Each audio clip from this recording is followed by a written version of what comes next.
నమస్కారం. ఈటీవీ న్యూస్కు స్వాగతం. ముందుగా ప్రధానాంశాలు.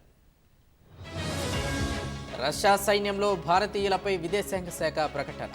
12 మంది మృతి, 16 మంది మిస్సింగ్. ఈ నెల 31 నుంచి బడ్జెట్ సమావేశాలు. ఫిబ్రవరి 1న లోక్సభ ముందుకు వార్షిక పద్దు. ఢిల్లీ ఎన్నికలకు బీజేపీ మేనిఫెస్టో విడుదల. మహిళలకు నెలకు 2,500 సాయం. పెట్టుబడిదారులకు భారత్ ఉత్తమ గమ్యస్థానం. దేశంలో ఎలక్ట్రిక్ మొబిలిటీ విస్తరిస్తోందన్న మోదీ.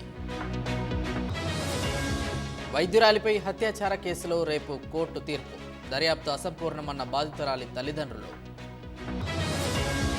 నిలకడగా సైఫ్ అలీఖాన్ ఆరోగ్యం. కత్తిపోట్ల ఘటనపై దర్యాప్తు ముమ్మరం. చైనాలో పెరుగుతున్న వృద్ధులు. వరుసగా 3 ఏడాది తగ్గిన జనాభా. ఇమ్రాన్ ఖాన్కు మరో ఎదురుదెబ్బ. అవినీతి కేసులో 14 ఏళ్ల జైలు శిక్ష.